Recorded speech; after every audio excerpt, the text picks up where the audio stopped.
চৰকাৰী কৰ্মচাৰীৰ কাৰণে এইবাৰৰ যিখন অসম বাজেট 2025 এই বাজেটখনে কেইবাটাও আশাৰ বতৰা লৈ আহিছে আৰু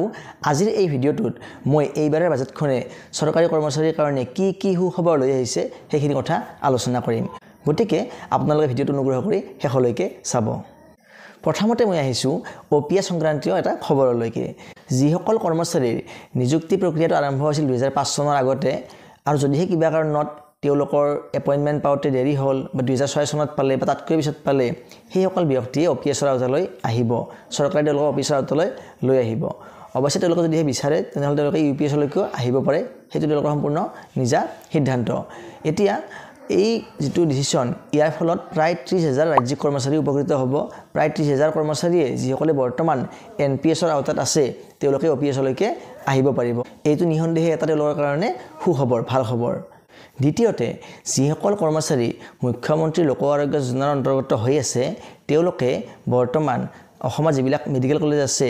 আৰু যিবিলাক কেন্সাৰ হস্পিটেল আছে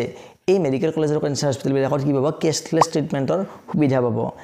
আৰু মুখ্যমন্ত্ৰী মহোদয়ে কোৱা অনুসৰি এই বছৰৰ শেষৰ ফালে এই কেছলেছ ট্ৰিটমেন্টটো এপল হস্পিটেল আৰু নাৰায়ণ হস্পিটেলতো আৰম্ভ হৈ যাব বুলি আমি আশা কৰিব পাৰো কাৰণ তেখেতে এইটো কথা ইতিমধ্যে উল্লেখ কৰিছে বাজেটত তৃতীয়তে যিসকল কৰ্মচাৰীয়ে NHM নেশ্যনেল হেল্থ মিছন আৰু SSA সমগ্ৰ শিক্ষা অভিযানৰ অন্তৰ্গত মানে হৈ কাম কৰি আছে অৰ্থাৎ যিসকলে মানে কন্ট্ৰাকচুৱেল কাম কৰি আছে তেওঁলোকে বৰ্তমান সময়ত কিন্তু MMLCৰ ভিতৰত পোৱা নাই কিন্তু বাজেটৰ মুখ্যমন্ত্ৰী মহোদয়ে কৈছে যে তেওঁলোকক কি কৰা হ'ব MMLCৰ মানে অন্তৰ্গত কৰি লোৱা হ'ব আৰু তেওঁলোকক 100% মেডিকেল ৰিএম্বাৰ্সমেন্টৰ সুবিধাখিনি লাভ কৰিব গতিকে এইটো এটা নিহন্দেহে সুখৰ খবৰ আৰু যিসকল কৰ্মচাৰীয়ে বৰ্তমান ফিক্স পেড কাম কৰি আছে তেওঁলোকে হাউস ৰেন্টৰ সুবিধা লাভ কৰি থকা নাই কিন্তু এইবাৰ বাজেটত কোৱা অনুসৰি তেওঁলোকেও 50% হাউস ৰেন্ট লাভ কৰিব আৰু এই যেটো 50% হাউস ৰেন্ট এইটো কিন্তু স্যালাৰি 50% নহয় অৱশ্যে ক্লিয়াৰকে এতিয়ালৈকে কোৱা নাই কিন্তু মই ভাবো যে এইটো কেনেকুৱা হ'ব যে যিয়ে যিমানখিনি হাউস ৰেন্ট লাভ কৰি আছে যিয়ে যেটো এলেকাত লাভ কৰি আছে যদিহে কোনোবা কৰ্মচাৰীয়ে ৰুৰাল এৰিয়াত কাম কৰি আছে তেওঁ 7% হাউস ৰেন্ট লাভ কৰি আছে বৰ্তমান গভৰ্ণমেণ্ট এমপ্লয়াৰ গৰাকীয়ে গতিকে এই 7% 50% অৰ্থাৎ 3.5% হাউস ৰেন্ট নিশ্চয় লাভ কৰিব তেনেকুৱা কিবা এটা হ'ব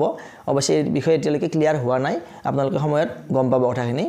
আৰু লগতে এওঁলোকে লাভ কৰিব আপোন ঘৰ মানে স্কিমৰ সুবিধাটো অৰ্থাৎ বৰ্তমান যিখিনি আমাৰ কন্ট্ৰাকচুৱেল এমপ্লয় আছে যিখিনি আমাৰ NHM বা SSA অন্তৰ্গত হৈ কাম কৰি আছে তেওঁলোকে আপোন ঘৰৰ লোন পোৱা নাছিল পাবলৈ সমৰ্থ হোৱা নাছিল কিন্তু এতিয়াৰে পৰা তেওঁলোকে আপোন ঘৰ যিটো মানে লোনৰ সুবিধা সেইটো লাভ কৰিব পাৰিব গতিকে এইটো এটা ভাল খবৰ নিশ্চয়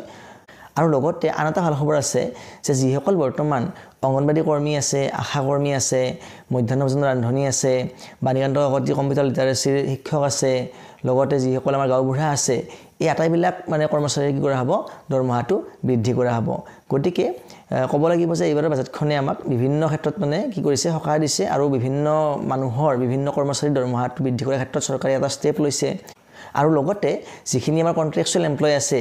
তেওঁলোকেও যাতে মানে ৰেগুলাৰ এমপ্লয়ৰ নিচিনাকৈ নিয়মীয়া কৰ্মচাৰীৰ নিচিনাকৈ বিভিন্ন সুবিধা লাভ কৰিব পাৰে তাৰ বাবে চৰকাৰে চকু ৰাখিছে গতিকে চৰকাৰী ক্ষেত্ৰত ধন্যবাদৰ পাত্ৰ গতিকে আজিলৈ ইমানেই যদি এই ভিডিঅ'টো ভাল লাগিছে তেনেহ'লে লাইক এটা কৰিব আৰু এনেকুৱা ধৰণৰ তথ্যমূলক ভিডিঅ' পাই থাকিবলৈ আপোনালোকৰ চেনেলটো সাবস্ক্ৰাইব কৰি ল'ব ধন্যবাদ